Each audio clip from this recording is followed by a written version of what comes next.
Hello students, welcome to board prep. कैसे हैं आप सब? I hope everything is going fine. And अभी हमने अपने पिछले लेक्चर में क्या किया था, चैप्टर 2 स्टार्ट किया था, that is Nelson Mandela a long walk to freedom. और इसमें हमने अपना पूरा चैप्टर का जितनी भी क्वेश्चंस थे स्टार्टिंग में, बिफोर यू रीड एंड पूरा जो स्ट्रगल रहा है नेल्सन मंडेला का to the freedom and to the day of the inauguration, वो हमने पूरा पढ़ा। ऑलराइट, और क्या क्या उनके इन्फ्लुएंसेस थे और क्या क्या हम उनसे वैल्यू ऐड कर सकते हैं अपनी लाइफ में। We saw all those qualities and अब हम उनके एनसीईआरटी क्वेश्चंस को स्टार्ट करने वाले हैं। Alright, so let's get started. ठीक है, पहला जो क्वेश्चन है वो पूछ रहा है, where did the ceremonies take place? Can you name any public buildings in India that are made of sandstones? क्या पूछ रहे हैं कि जो सेरेमनी जिसके बारे में हम यहाँ पे बात कर रहे हैं, नेल्सन मंडेला जो द इनॉग्रेशन जो आपको बात कर रहे थे, वो जो सेरेमनीज हैं वो कहाँ पे हो रही हैं? किस सेरेमनी की बात हो रही है यहाँ पे?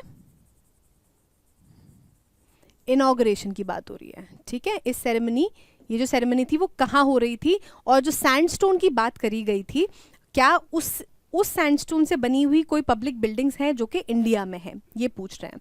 The ceremonies were held on the grounds of Pretoria's Union building.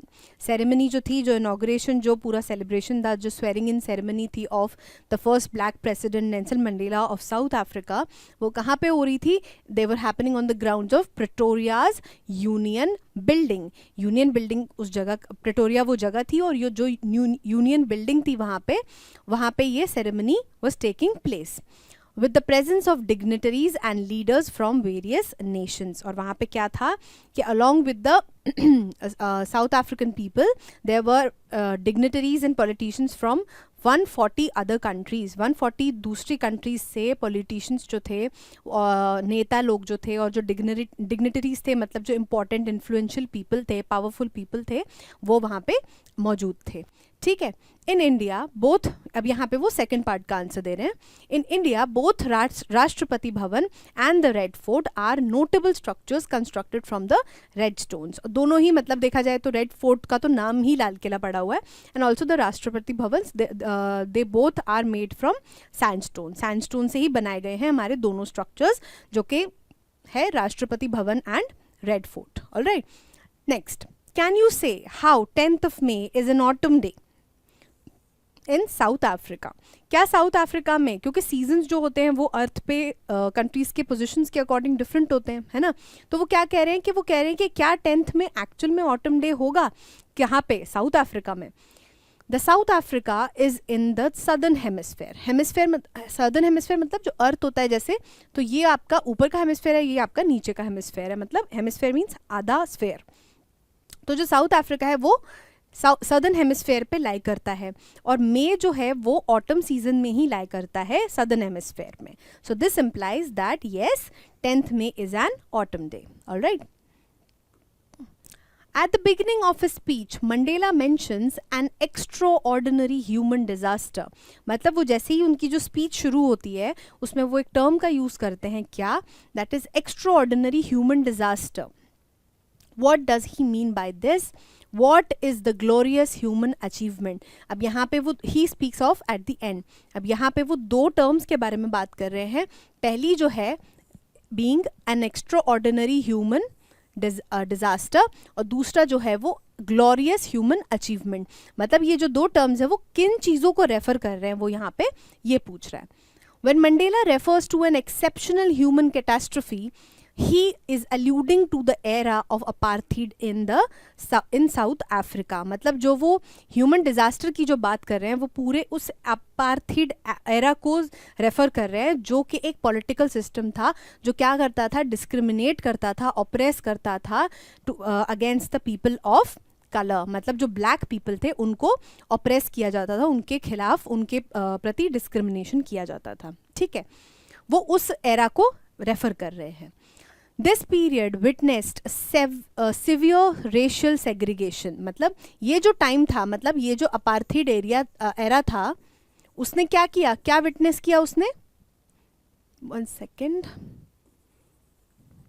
हमारी अपार्थाइड की स्पेलिंग ही गलत हो गई। हमारा जो अपार्थाइड एरा था उसने क्या क्या विटनेस किया, उसने रेशियल सेग्रीगेशन, मतलब जब आप पार्टीशन करते हो रेशियल उसके बेसिस पे कि वाइट वाले जो लोग हैं वो ऑप्रेसर रहेंगे एंड जो ब्लैक पीपल हैं they will be oppressed and discriminated against, तो उसने वो सिवियर रेशियल सेग्रीगेशन देखा इस एरा ने, with the black population enduring significant hardship. और जो ब्लैक पॉपुलेशन थी उन्होंने क्या एंड्योर किया, क्या सहा उन्होंने सहा सिग्निफिकेंट हार्डशिप, मतलब बहुत ज़्यादा ही एक तकलीफ देह टाइम उनके लिए गुजरा, उनको बहुत सारे प्रॉब्लम्स को फेस करना पड़ा। ठीक है, they were denied the right to demand freedom और एनी बेसिक राइट, उनको किस चीज़ की भी परमिशन नहीं थी कि वो, उनको बेसिक फ्रीडम भी नहीं था, मतलब वो फ्रीडम मांग भी नहीं सकते थे। आज की डेट में अगर आप अपने कंट्री में देखो तो if you want something you protest against it, वहाँ पे उनको प्रोटेस्ट करने का भी फ्रीडम नहीं था, डिमांड करने का भी फ्रीडम नहीं था, along with any basic rights की तो बात ही भूल जाओ, मतलब इट्स वेरी फार फेच्ड कि तुम्हें कोई राइट्स भी मिलेंगे।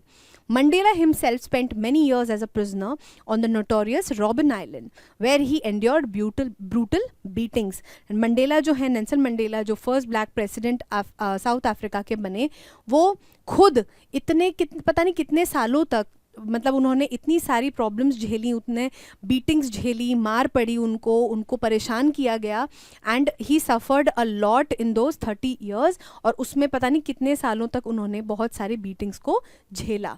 Alright, he regarded it as a remarkable and momentous accomplishment that a black individual could ascend to the presidency in the country where black people were once denied even basic human recognition. अब वो second वाले जो human achievement है, जो glorious human achievement है, वो उसके बारे में बात कर रहे हैं कि एक ऐसी कंट्री, एक ऐसी जगह, एक ऐसा सेटअप जहाँ पे एक ब्लैक आदमी को बेसिक ह्यूमन राइट्स भी नहीं थे, उनको फ्रीडम की डिमांड करने का भी हक नहीं था, वो बंदा आज की डेट में डेमोक्रेटिक इलेक्शंस के थ्रू आज यहाँ का प्रेसिडेंट बन चुका है। सो दिस वाज, ये एक ऐसा इवेंट था, जो अचीवमेंट था, इट वाज मोमेंटस, मतलब बहुत ही बड़ा अचीवमेंट था जिसको ध्यान रखा जाना चाहिए, जिसको याद करा जाना चाहिए, that a black person becomes the president of the country where there was apartheid system. Alright, next, what does Mandela thank the international leaders for? Mandela जो है, नेल्सन मंडेला जो है, वो इंटरनेशनल लीडर्स को किस चीज़ के लिए थैंक कर रहे हैं, किस चीज़ के लिए धन्यवाद दे रहे हैं? Mandela considered it an honour to host international leaders at the inauguration ceremony. Mandela को क्या लगा था? He felt that it was a pleasure, it was ये एक बहुत बड़ी अपॉर्चुनिटी थी, एक आदर का वो था, सिंबल था कि उनको इतने सारे डिग्निटरीज को बुलाने को मिल रहा था अपने एज अ होस्ट, अपने सॉइल पे, अपने साउथ अफ्रीकन लैंड पे। ठीक है, especially given that not too long ago South Africans were viewed as pariahs. मतलब इसका मतलब क्या है? परायाज मतलब पराए, लाइक दूसरे लोग, और मतलब उनको उनसे कोई कनेक्ट नहीं रखा जाता था। साउथ अफ्रीका से सारे टाइज बाकी कंट्रीज़ ने तोड़ लिए थे। इसी वजह से ही considered it an honour that all of the international dignitaries had come to the ceremony in South Africa. He expressed gratitude to all of them for attending this momentous event. मतलब उन्होंने ग्रैटिट्यूड प्रेजेंट किया, मतलब उन्होंने दिखाया कि वो कितने खुश हैं, and he is honoured to have all of them there to witness that momentous event. ठीक है, it symbolised international acknowledgement of a newly established free and democratic nation. वो क्या सिंबलाइज कर रहा था? मतलब ऐसा भी तो हो सकता था ना कि जो स्वेरिंग इन जो सेरेमनी हो रही थी वो ऐसी हो जाती और कोई नहीं आता उसमें, लेकिन इतने सारे 140 कंट्री के जो डिग्निटरीज और जो पॉलिटिशियंस थे, उनके आने का मतलब क्या था कि उन्होंने भी अब इस नए नेशन को क्या करा है? विद ओपन आर्म्स उन्होंने एक्सेप्ट करा है। They have accepted a new nation, a new setup. Alright, making it a shared triumph for justice, peace and human dignity. और शेयर्ड ट्रायम्फ मतलब एक ये शेयर्ड जीत है, उनकी भी इस चीज़ में जीत है। किस चीज़ पे? कि जब justice, peace and human dignity prevail करे, मतलब ये सब चीज़ें कंफर्टेबली लोगों को मिलें, एग्जिस्ट करें, तो ये सारी चीज़ें मिलने का जो ट्रायम्फ था, जो जीत थी, उसमें वो उनका साथ दे रहे हैं। Alright, and it was a joint Triumph, मतलब वो सबकी जीत थी. What ideals does he set out for the future of South Africa? मतलब उन्होंने क्या आइडल्स अपने आगे आने वाले फ्यूचर टाइम के लिए सेट करे for South Africa as a country. Nelson Mandela said the idea of liberating people from bondage of poverty, deprivation and suffering. मतलब अभी तक जो ब्लैक्स के प्रति सारा जो डिस्क्रिमिनेशन हो रहा था, ऑपरेशन हो रहा था, वो तो अब उन्होंने बीट कर दिया, उन्होंने मतलब वो हटा दिया है. मतलब ठीक है, बिल्कुल कोर लेवल पे ना हटाओ, दिल में ना हटाओ, but yes at least on the formal levels, और एक लॉ अबाइडिंग जो आपका कॉन्स्टिट्यूशन बनेगा उसमें उनको वो फ्रीडम राइट्स थे और उनको बेसिक राइट्स थे. But Nelson Mandela being the president of South Africa, he wanted कि आगे जाने के बाद भी हम किन किन चीज़ों से फाइट करें और क्या उनके आइडियल सेट करें एज अ कंट्री, वॉज कि एक तो पॉवर्टी नहीं होनी चाहिए, गरीबी नहीं होनी चाहिए, डेप्रिवेशन नहीं होना चाहिए, बेसिक चीज़ें सबको प्रोवाइडेड होनी चाहिए, और सफरिंग नहीं होनी चाहिए, और जो डिस्क्रिमिनेशन होता है जेंडर के बेसिस पे वो भी नहीं होना चाहिए. He also set the ideal for a society where there would be discrimination, where there be no discrimination, यहाँ पे लिख देते हैं, no discrimination based on gender और रेशियल ओरिजिन्स. मतलब वो ये भी चाहते थे कि बिल्कुल कोर लेवल से सारे ही तरीके का discrimination, be it gender specific और रेशियल स्पेसिफिक, वो हर तरीके से इरेडिकेट कर दिया जाए. Alright, next, what do the military generals do? How has their attitude changed and why? Military generals ने क्या किया एंड उनका जो एटीट्यूड था वो कैसे चेंज हुआ और वो क्यों चेंज हुआ? The top-ranking military generals of the South African Defence Force paid their respects to Mandela and pledged their allegiance, a moment of profound significance considering that during the apartheid era they might have arrested him. मतलब ये जो जब वो जो सारे generals आए, जो पूरे अथॉरिटी और अथॉरिटेटिव फिगर्स आए from the military of the south Africa, वो जब आए उन्होंने एलिजेंस स्वेयर करी, मतलब लॉयल्टी उन्होंने दिखाई कि yes now we are loyal to the government, loyal to the country. उन्होंने ये दिखाया कि तो इस वजह से ये जो मोमेंट था ना, ये इतना इम्पोर्टेंट क्यों था, इसकी इतनी ज़्यादा सिग्निफिकेंस क्यों थी? क्योंकि थोड़े ही टाइम पहले जो क्या था, अपार्थेड एरा था, जो डिस्क्रिमिनेटिंग जो एरा था ब्लैक पीपल के अगेंस्ट, उस एरा में वो ही मिलिट्री ऑफिसर्स, पुलिस ऑफिसर्स, वो क्या करते, उन लोगों को अरेस्ट कर लेते. एंड यहाँ पे हम स्पेसिफिकली मंडेला के बारे में बात कर रहे हैं कि मंडेला को वो अरेस्ट कर सकते थे because he was black and he was protesting. Alright, तो इसीलिए ये जो मोमेंट था, it was so moments. This shift in their attitude was a result of tireless struggle and sacrifices made by numerous heroes in South Africa. और ये क्यों possible हो पाया? बिकॉज ये जो टायरलेस स्ट्रगल था और जो सैक्रिफाइस था, कितने ही सारे लोगों को, thousands people fought for their freedom and fought for their people.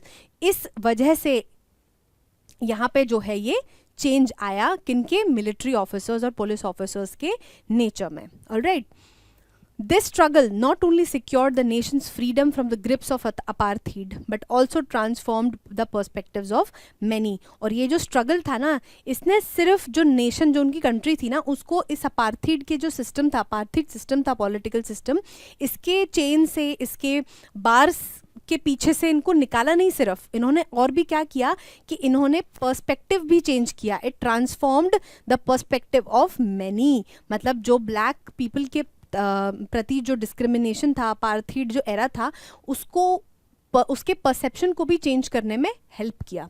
Alright, Mandela believe that love could be nurtured and that humans are inherently inclined towards love rather than hate. और Mandela को ये यकीन था, वो ये मानते थे कि कोई भी बच्चा जो है वो हेट्रेड लेके मन में पैदा नहीं होता, और जो हेट्रेड होती है वो आपकी डेवलप होती है धीरे धीरे करके, और अगर हेट्रेड डेवलप हो सकती है तो लव भी डेवलप किया जा सकता है. एंड ऐसा इसलिए है कि ये इसलिए इजीली ज़्यादा किया जा सकता है बिकॉज हेट्रेड से ज़्यादा लव जो है वो इजीली प्रोपगेट करता है, वो ज़्यादा एक नेचुरल ह्यूमन रिस्पॉन्स है.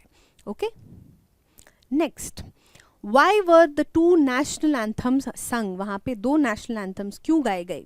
On the auspicious occasion of the inauguration, 2 national anthems, one by the whites and the other by the blacks, symbolising the equality of the blacks and the whites were sung. वहाँ पे क्या हुआ, क्योंकि अब जो apartheid system था वो ख़त्म हुआ, वाइट सुप्रीमेसी ख़त्म हुई, तो इस वजह से वहाँ पे 2 नेशनल एंथम्स गाए गए, वन रिप्रेजेंटिंग द वाइट। अब ऐसा थोड़ी है कि ऑपरेशन ख़त्म हो गया तो अब हम रिवर्स ऑपरेशन कर दें, हम ब्लैक्स वाले जो लोग हैं वो वाइट्स पे ऑपरेशन करने लग जाएं, ऐसा नहीं होगा। We are trying to make an equal society जहाँ पे आपके किसी भी तरीके की ऑपरेशन नहीं है, कोई भी किसी को भी ऑपरेस नहीं कर रहा है, जैसा कि नेल्सन मंडेला ने अपनी स्पीच में बोला था। So that is why to represent both of the parties, both of the type of people, 2 national anthems were sung, one representing the blacks and one representing the whites. All right, next, how does Mandela describe the systems of government in his country? पहला, एक पहले decade में और दूसरा इन the final decade, मतलब जो system था country का वो कैसे चेंज हुआ, फाइनल डेकेड में कैसे था और लास्ट डेकेड में कैसे था। तो during the initial decade of the 20th century, कौन सी सेंचुरी थी यहाँ पे, 20th century, the white population established a system of racial supremacy over the black community. क्या किया था, जो वाइट कम्युनिटी थी, जो पॉपुलेशन थी वाइट, उन्होंने क्या किया, अपने आपस के सारे जो डिफरेंसेस थे वो क्या करे, सॉल्व कर लिए, और और किसके खिलाफ खड़े हो गए, वो ब्लैक पीपल के अगेंस्ट खड़े हो गए। और उन्होंने क्या किया, एक अपार्थाइड सिस्टम डेवलप कर लिया जो किसके अगेंस्ट था, ब्लैक कम्युनिटी के अगेंस्ट था, laying the foundation for the one of the most severe and inhumane societies that the world had ever witnessed. और ऐसा करते ही उन्होंने क्या किया, उन्होंने बेस बना दिया, फाउंडेशन बना दी एक ऐसी सोसाइटी की जो बिल्कुल भी ह्यूमन नहीं थी, किसी भी तरीके से इंसानियत नहीं थी, उसमें इतनी ब्रूटैलिटी थी, क्रूअल्टी थी, जो कि वर्ल्ड ने आज तक नहीं देखी थी। और इसी का contrast in the final decade, जो 1990s का जो टाइम था, उस फाइनल डेकेड में क्या हो रहा था 20th सेंचुरी की, that in the final decade of the 20th century the previous system had been overturned and replaced by one which recognise the rights and freedoms of all people regardless of the colour of their skin. अब सोचो कितनी बड़ी बात है, एक इतना बड़ा setup बन जाना जो एक पूरी रेस, एंटायर रेस के खिलाफ डिस्क्रिमिनेशन करे, और उस सेटअप का फिर अगले 80-90 साल तक चलना, और उसके बाद एक ऐसा इवेंट होना कि वो जो सिस्टम है वो पूरा ओवरटर्न हो जाए, वो पूरा पलट जाए, और अब एक ऐसा सिस्टम जनरेट हो जिसमें सारे जितने भी वाइट पीपल हैं, ब्लैक पीपल हैं, all of the race people have equal rights and equal freedom. ऐसा कितना बड़ी बात है इस चीज़ का हो पाना, कितने सैक्रिफाइसेस एंड स्ट्रगल्स लगे होंगे इस ट्रांजिशन को होने में over the century. Okay, next, What does courage mean to Mandela? Mandela के अकॉर्डिंग करेज क्या है, उनके लिए करेज की क्या मान्यता है। To Mandela courage is not defined by the absence of fear, मतलब वो ये नहीं, उनके लिए, मंडेला के लिए ये इंपॉर्टेंट नहीं है कि आप में डर है या नहीं है। नो, वो डर ना होने को करेज नहीं मानते। वो किस चीज़ को करेज मानते हैं, but rather the Triumph over fear, मतलब जब आप उस डर के ऊपर जीत हासिल करते हो, उसके ऊपर ट्रायम्फ हासिल करते हो, you Triumph over fear, that for Mandela is करेज। ठीक है, in his view, courageous individuals don't necessarily lack fear, but they possess the ability to overcome it. उनके लिए जो courageous, जो brave लोग होते हैं, जो courageous individuals होते हैं, ऐसा नहीं है कि उनके पास fear नहीं होता, उनके दिल में डर नहीं होता। ऐसा नहीं है कि necessarily कि जिसके दिल में fear नहीं है वो ही courageous है, but rather ऐसा बंदा जो पोजेस करता है एबिलिटी कि उस डर को वो ट्रायम्फ कर पाए, उसको ओवरकम कर पाए, और फिर भी खड़ा रहे, अपना स्टैंड ग्राउंड को पकड़ के रखे, उसके मंडेला के लिए वो बंदा ज़्यादा करेजियस है। Alright, which does he think is natural, to love और टू हेट। मंडेला के अकॉर्डिंग क्या नेचुरल है, लव करना या फिर हेट करना। For Mandela love comes more naturally to the human heart rather than hate. Mandela के अकॉर्डिंग, जैसा उन्होंने अपनी स्पीच में कहा था कि ही फील्स कि कोई भी बच्चा जो है वो बचपन से हेट्रेड लेके पैदा नहीं होता, हेट्रेड उसको सिखाई जाती है। तो सिमिलरली अगर हेट्रेड सिखाई जा सकती है तो उसे प्यार करना भी सिखाया जा सकता है। And he believes that love comes naturally to people. Love जो है वो ह्यूमन की बेसिक इमोशंस का पार्ट है, and it is instinctive to love easily. So he believes that love comes more naturally to human heart. All right. Next, what twin obligations does Mandela mention? ये जो कौन से दो twin obligations हैं, कौन सी जो ट्विन ड्यूटीज हैं जिनकी बात कौन कर रहे हैं? मंडेला कर रहे हैं. Mandela mentions that every man has twin obligations. क्या है? दो ऑब्लिगेशंस होते हैं. पहला, the first to his family, parents and wife and children. मतलब जो आपकी इमीडिएट फैमिली है, जो जिनके साथ आप रहते हो, जिन्होंने आपको जन्म दिया है, जिनसे आपकी शादी हुई है, और फिर आपके जो बच्चे हुए हैं, वो आपकी पहली ऑब्लिगेशन है. मतलब वो आपकी पहली ड्यूटी है उनके प्रति, उनका ध्यान रखना, उनकी नेसेसिटीज़ का ध्यान रखना. The second obligation is to his people. मतलब जिस कम्युनिटी में आप रहते हो, जिस एरिया में आप रहते हो, उसके लोग, उसकी community, and then comes the country. तो ये जो सेकेंड ऑब्लिगेशन होता है वो more of a larger level पे बात होती है कि आप एज एन इंडिविजुअल आपकी क्या ड्यूटीज़ हैं आपके कंट्री और आपकी कम्युनिटी के प्रति. ठीक है. Next, what did being free mean to Mandela as a boy. मतलब बीइंग फ्री मंडेला के लिए एज अ बॉय, जब वो छोटे थे, जब वो बच्चे थे, तो लड़के थे, मतलब उनके लिए फ्रीडम का क्या मतलब था. एंड एज अ स्टूडेंट, और एक फिर जब वो स्टूडेंट हो गए तब क्या मतलब हुआ उनके लिए फ्रीडम का. How does he contrast these transitory freedoms and the basic and honourable freedoms. मतलब यहाँ पे आप वो कंट्रास्ट ड्रॉ कर रहे हैं किनके बीच में? दो तरीके के फ्रीडम्स के बीच में. पहला, ट्रांजिटरी, जो कि टेम्पररी है, मतलब जो लास्ट नहीं करेगा, और जो बेसिक और ऑनरेबल फ्रीडम है जो कि लास्ट करेगा और जो ज़रूरी है आपके सस्टेनेंस के लिए. इन दो फ्रीडम्स के बीच में उन्होंने कंट्रास्ट कैसे बताया है? Similar to any other child, किसी भी और बच्चे की तरह, Mandela saw freedom as the opportunity to revel in the joys of life. मतलब हर बच्चे का दिमाग होता है, आपका भी दिमाग होगा. जब आप छोटे थे तब आपको फ्रीडम शायद इन चीज़ों में लगता था कि जब हम रोड पे चलते हैं तो हम मम्मी का हाथ नहीं पकड़ते, हमको लगता है नहीं नहीं हम अकेले चलेंगे, है ना, जब छोटे होते हैं.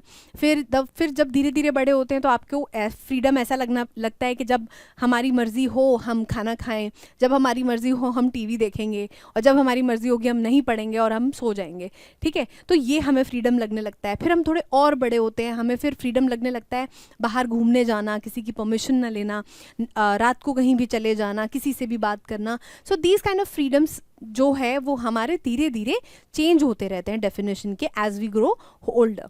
All right. However, as one matures, the playful activities of the childhood often seem fleeting, as many of them may appear unproductive from an adult standpoint. वही बात है कि अब जब आप बड़े हो गए हो तो अब आपको थोड़ी ना लगता है कि टीवी देखने के लिए आपको मम्मी की परमिशन या पापा की परमिशन लेनी पड़ेगी, है ना. वो तो आपको खुद ही पता है कि यार मेरे एग्जाम्स हैं या मेरे पास होमवर्क है, आप खुद पढ़ने लग जाते हो. सो जैसे जैसे आप बड़े हो जाते हो, जो छोटे टाइम में आपको फ्रीडम लगता था उसकी डेफिनेशन जो है वो चेंज हो जाती है. फ्रीडम की जो डेफिनेशन है वो चेंज हो जाती है, और जो बचपन का जो फ्रीडम की डेफिनेशन थी वो अब थोड़ी ब्लीक लगती है, थोड़ी ऐसी लगती है कि नहीं यार ये तो बहुत ही फ्यूटाइल चीज़ें हैं जिनकी कोई एक्चुअल इम्पोर्टेंस नहीं है.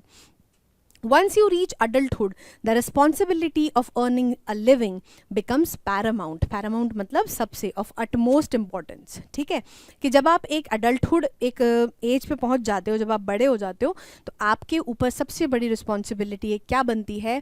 The responsibility to earn a livelihood, the responsibility to earn money and support your family.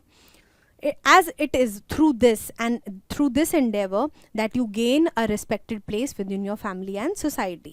क्योंकि यही जो चीज़ें हैं, मतलब अगर आप कितना अच्छे से अपनी फैमिली को सपोर्ट कर पा रहे हो, उसी चीज़ से आपको रिस्पेक्ट मिलती है अपनी फैमिली में, अपनी कम्युनिटी में. ऑलराइट, तो ये आपके बेसिक एंड ऑनरेबल फ्रीडम्स हैं. ठीक है. Does Mandela think the oppressor is free? why not? क्या मंडेला को लगता है कि जो ऑप्रेस कर रहा है, मतलब यहाँ पे इस रेफरेंस में किसकी बात हो रही है? वाइट पीपल की बात हो रही है, कि क्या उनके हिसाब से ऑप्रेस जो कर रहा है वो भी फ्री है? उसका आंसर देख लेते हैं. According to Mandela's perspective, the oppressor is not considered free. उनके हिसाब से, मंडेला के सोचने के हिसाब से, जो ऑप्रेसर है वो खुद भी फ्री नहीं है. In his view, an oppressor is someone trapped by hatred and confined by prejudice and narrow-mindedness.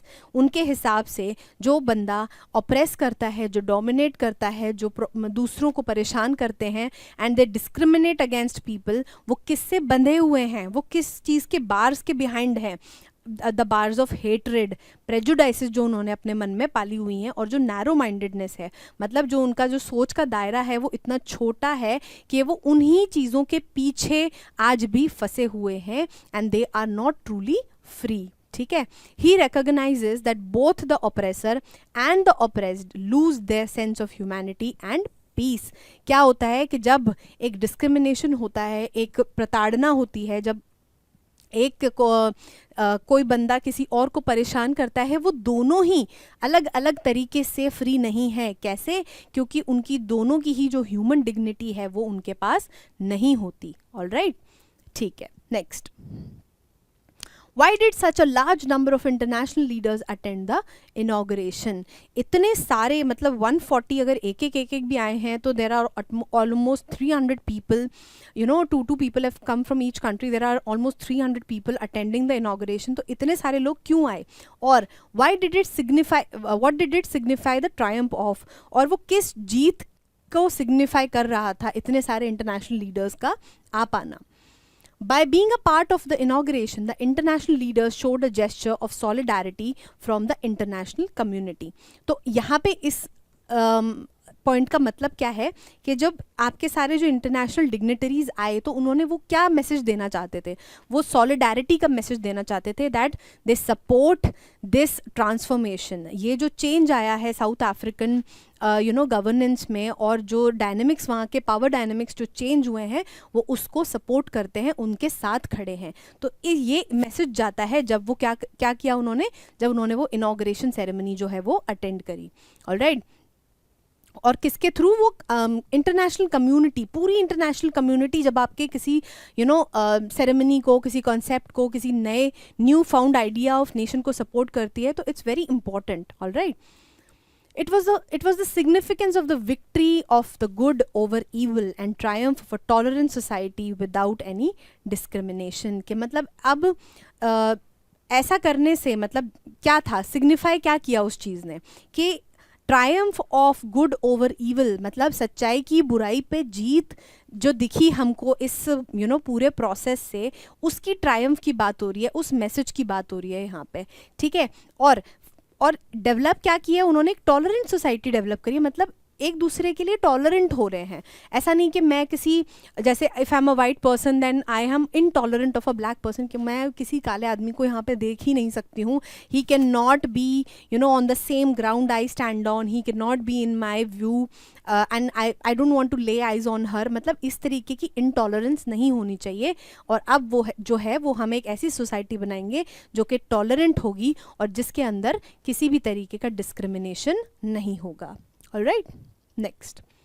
What does Mandela mean when he says he is simply the sum of all those African patriots? Mandela क्या कहना चाहते हैं when he says that वो क्या है, उन सब का मतलब सम है, उन सारे जितने भी African patriots थे, thousands and thousands of patriots जो थे, उनका जो वो सम है उससे वो क्या कहना चाहते हैं, मतलब उनका culmination है.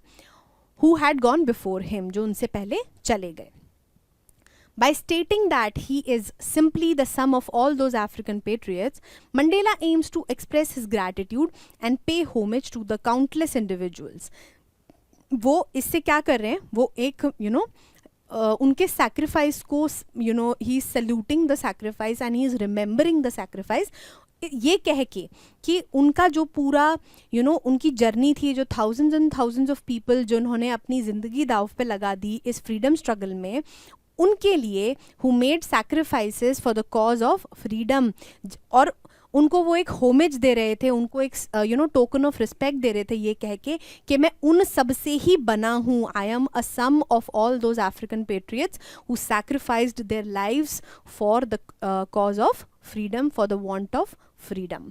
Alright, he acknowledges his indebtedness to those who made way before him. मतलब वो क्या कर रहे हैं, वो एक्नॉलेज कर रहे हैं, वो मान रहे हैं उस चीज़ को कि जो रास्ता जो बनाया गया फ्रीडम तक पहुंचने के लिए, वो किसने बनाया, वो उन लोगों ने शुरुआत करी पहले, जिन्होंने सैक्रिफाइसेस करे, जिन्होंने लड़ाई करी, जिन्होंने अपने कंफर्ट को छोड़ा, फैमिली को छोड़ा, और आगे जाके उन्होंने ही they paved the way for Nelson Mandela to walk on. और आज वो यहाँ खड़े हैं, वो उसी राह पे चल के आए हैं जो उन फ्रीडम फाइटर्स ने बनाई थी। Alright, as these historical heroes advocated cooperation and unity, which provided him with the roadmap to aspire to leadership. क्या किया, यही जो सारे जितने फ्रीडम फाइटर्स थे उन्होंने क्या करा, दे एडवोकेटेड, मतलब उन्होंने एक तो खुद में भी तो कॉपरेशन रखना ज़रूरी है। ऐसे टाइम पे आप एक यूनिट बना लो, कोई और पावरफुल बंदा है वो और यूनिट बना ले, लेकिन आप मिलके ही तो इतनी बड़े ईविल से लड़ पाओगे ना। तो उनका जो कॉरपोरेशन था और उनकी जो यूनिटी थी, उसी ने क्या किया, एक रोड मैप बनाया, एक नक्शा बनाया for Nelson Mandela to achieve what he had achieved today. ठीक है, and work towards achieving equality for his people with their unwavering support. और फाइनली जितने भी ब्लैक लोग थे जो पहले थे और जो आज हैं, उनके हेल्प के सहारे से वो आज एक फर्स्ट ब्लैक प्रेसिडेंट बन पाए और एक ऐसी सोसाइटी बनाने में उन्होंने योगदान दिया है। You know, he has played such an important role to develop a society which is tolerant of people and जहाँ पे किसी भी तरीके का डिस्क्रिमिनेशन नहीं है। Alright, next, would you agree that the depths of oppression create heights of character? यहाँ पे वो बात कर रहे हैं कि जब डेप्थ्स मतलब एक अताह लेवल का, बहुत ही गहराई का, बहुत ही ज़्यादा लेवल का ऑपरेशन होता है, तो वो क्या बनाता है, it creates Heights of character. मतलब ऐसा कैरेक्टर लोगों में वो जनरेट करता है, वो बनाता है जो you know it is a very profound character, बहुत अच्छा कैरेक्टर लोगों का निकल के सामने आता है because of operation. How does Mandela illustrate this? Can you add your own examples to this argument? वो कह रहे हैं कि मंडेला ने कैसे उस चीज़ को illustrate किया है, explain करिए। I concur with the notion that extreme oppression can lead to the emergence of exceptional character. I, being the speaker, मैं मानती हूँ इस बात को कि अगर एक एक्सट्रीम ऑपरेशन में किसी को रखा जाए, कोई एक्सट्रीम ऑपरेशन को फेस करे, तो क्या होगा, एक एक्सेप्शनल कैरेक्टर का बनना तय है, ऐसा होता ही होता है। Nelson Mandela demonstrates this concept by highlighting the remarkable heroes of South Africa such as Oliver Tambo and Walter Sisulu. उन्होंने क्या करा कि ये जो कॉन्सेप्ट है इसको हाईलाइट किया, कैसे, नाम बता के, क्योंकि ऐसे ऑपरेशन को झेल के इतने हाई मॉरल कैरेक्टर्स के लोग सामने आए, जिनका एग्जाम्पल है Oliver Tambo and Walter Sisulu. Alright, India also presents numerous instances of this phenomenon.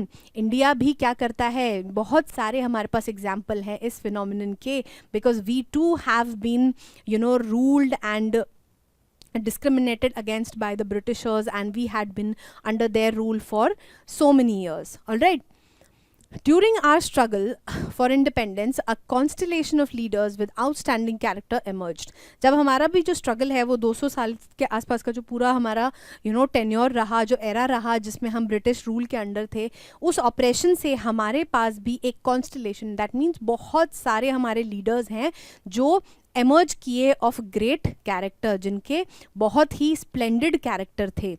ठीक है, the oppressive rule of the British Empire fostered and inspired individuals of noble character, including luminaries like Lala Lajpat Rai, Bhagat Singh, Mahatma Gandhi and numerous others. मतलब जो oppressive rule था British Empire का, उसने क्या किया, उसने foster किया, उसने बनाया।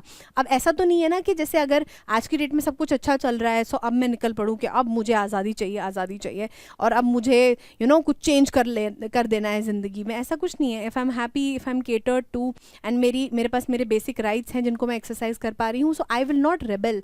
मेरा वो साइड कभी बाहर ही नहीं आएगा, मेरा वो कैरेक्टर कभी सामने ही नहीं आएगा। So it is this operation that leads to the emergence of such characters in people where we see such splendid actions on behalf of the people जो freedom fighters हमारे रहे हैं, जो हमने भी देखे हैं अपने यहाँ पे, भगत सिंह हो गए, महात्मा गांधी हो गए, लाला लाजपत राय हो गए, and many more. All right. Next, how did Mandela's understanding of freedom change with age and experience? Mandela की जो फ्रीडम की अंडरस्टैंडिंग थी, फ्रीडम की जो उनकी धारणा थी, वो कैसे चेंज हुई जैसे जैसे उनकी एज बढ़ी?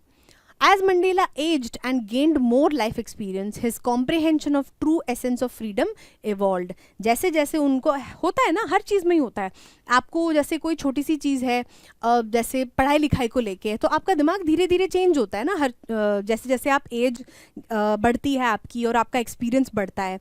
ऐसा तो नहीं है ना कि पढ़ाई को लेके जितने नॉन सीरियस आप बचपन में थे आप अभी भी होगे, because now you know that पढ़ाई कितनी इंपॉर्टेंट है 10th स्टैंडर्ड में, 12th स्टैंडर्ड में, आगे भी आने वाले सालों में. So you take it very seriously and this has come because of your age and experience. और सेम ही चीज़ हमारे पास यहाँ पे मंडेला जी के साथ में भी हुई, वेर जो फ्रीडम का जो सेंस था वो कैसे चेंज हुआ, एज और एक्सपीरियंस के साथ में चेंज हुआ.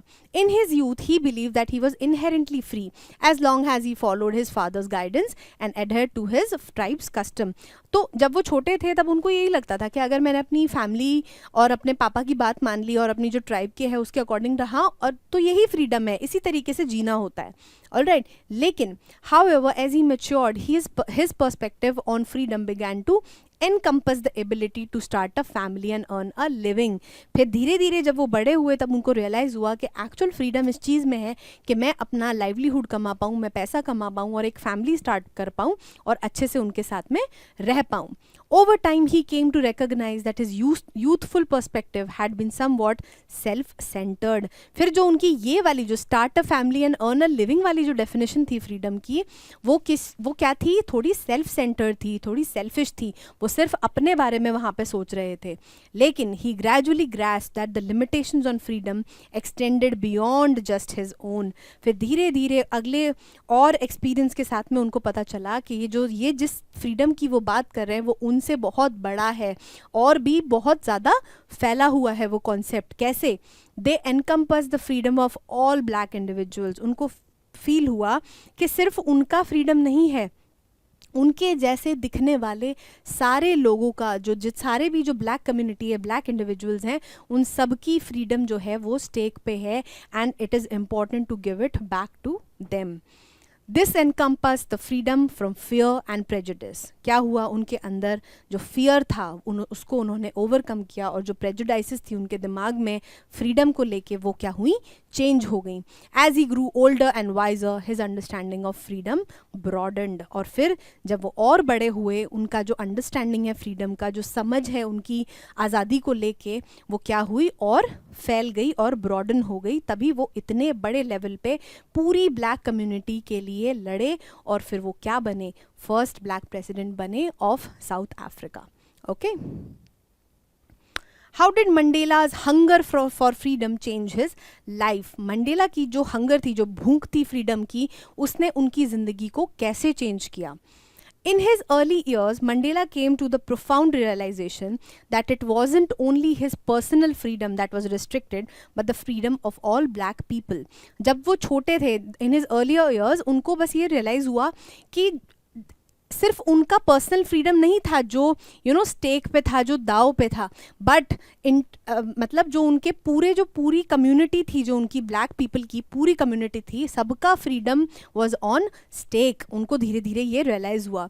This transformation turned him from a fearful individual into a fearless activist. मतलब जब उनको ये रियलाइज हुआ कि अब उनके ऊपर पूरी एक ब्लैक कम्युनिटी का दारोमदार है, he have the responsibility of the full black community on himself. It is then he transformed from a fearful individual to a fearless fighter. ठीक है. He willingly gave up the comforts of a stable family life to champion a more significant mission, becoming a member of the African National Congress. आज की date में कौन है जो अपनी family को, अपने मम्मी पापा को, अपने साथ वालों को, आपके पार्टनर्स को, बच्चों को छोड़ के जाके एक पॉलिटिकल एजेंडा के लिए चला जाएगा? ऐसा नहीं होता है. But once Nelson Mandela realised कि आज ये जो फ्रीडम का स्ट्रगल है, ये जो फ्रीडम मेरे पूरे ब्लैक कम्युनिटी की है, वो मुझसे, मेरी फैमिली से बढ़कर है, वो एक लेवल ऊपर है। एंड उसके लिए मुझे अपनी फैमिली को पीछे छोड़ना पड़ेगा, अपने फर्स्ट ऑब्लिगेशन को छोड़ना पड़ेगा सेकंड ऑब्लिगेशन के साथ जाने के लिए, उसको फुलफिल करने के लिए, because it is larger than himself. All right, which transformed him from a timid young man into a courageous advocate against racial discrimination। और जैसे ही उन्होंने ये स्टेप उठाया और उन्होंने इंडियन नेशनल कांग्रेस जो थी वो ज्वाइन करी जाके, उसने उनको एक शाय, एक शर्माते यंग मैन से क्या करा, एक करेजियस आदमी बना दिया, जो क्या कर रहा था, एडवोकेट कर रहा था, जो लड़ रहा था किनके लिए, ब्लैक पीपल की राइट्स के लिए। All right, so I think हमारे 18 ही क्वेश्चंस हैं यहाँ पे एनसीईआरटी में। सो अभी हमने देखे अपने सारे क्वेश्चंस और नेल्सन मंडेला का क्या थॉट प्रोसेस था, क्या चीज़ें थी इसमें। अब और डेप्थ में हम देखेंगे क्वेश्चंस को जब हम लॉन्ग आंसर क्वेश्चंस डिस्कस करेंगे, और इसमें से एक्सट्रैक्ट बेस्ड क्वेश्चंस भी खूब सारे बनते हैं। So that we will be seeing in the next lecture and keep revising it, क्योंकि थोड़ा लंबा चैप्टर है, लेंदी है, थोड़ी वोकेबलरी स्ट्रॉन्ग रखनी पड़ेगी, कॉन्सेप्ट्स, चीज़ें ध्यान रखनी पड़ेंगी इवेंट्स का, और नेल्सन मंडेला के क्या क्या थॉट प्रोसेसेस थे, ये सब चीज़ें थोड़ा सा ज़्यादा हैं, लेंदी हैं। So please keep revising it. Till then let's meet in the next lecture. Thank you.